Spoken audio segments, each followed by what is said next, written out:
Hello and welcome back to Bitesize Boxing. So today I want to talk about the signing of Ben Whittaker for Eddie Hearn's Matchroom Boxing. Now, this is a little bit ironic because in my last video I put out, I was talking about how Matchroom, in my opinion, look like they're possibly looking for the door in the long run, and I actually gave the example of not signing someone like Ben Whittaker as an example of why that may be.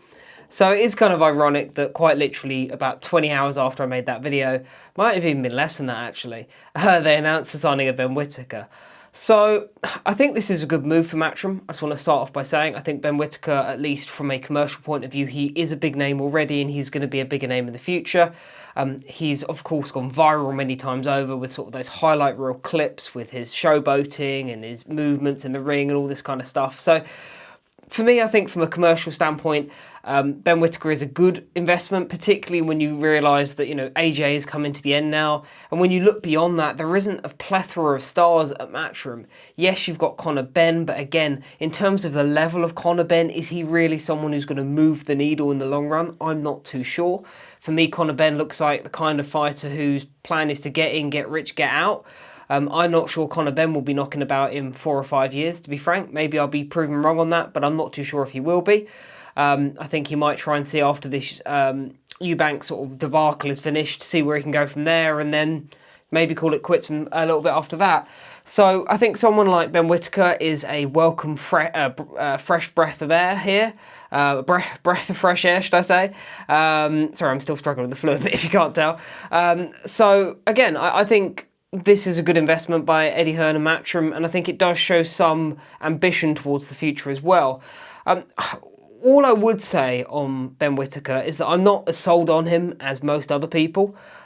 Even prior to that first Liam Cameron fight, to me there were potential warning signs and red flags that were flying a little bit with Ben Whittaker. And I haven't seen much since then to really change my mind on that. Yes, he looked impressive in the Liam Cameron rematch, but in many ways it kind of felt that Liam Cameron kind of hit the jackpot in that first fight. He took him into deep waters, and to my eye, Ben Whittaker looked like he didn't want to be in there. And in that second fight, I think Ben Whittaker was better, and I think Liam Cameron was worse, and I think it was as simple as that. And to be frank, Ben Whittaker did what a supposed blue chip prospect should be doing with someone of the level of Liam Cameron. He got him out there early, which is what he really should have been doing first time around.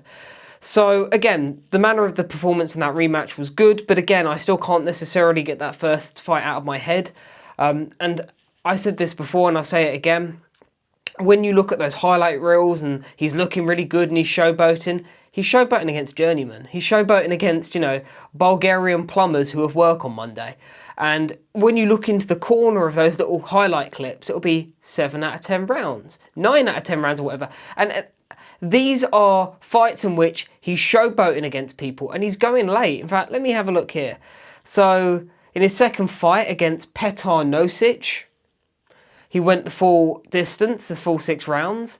Against Vladimir Belushki in Manchester, who had a whole heap of losses, he went the full 8 rounds. Oh no, sorry, he got the knockout in the 8th of the 8th round.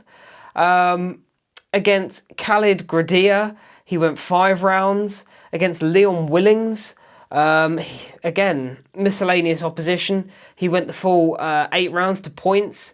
Against Waters, Ezra Arankia. I'm probably mispronouncing that name, but again, miscellaneous opposition. He went the full 10 rounds. And again, this is what I mean. He's going late in these fights.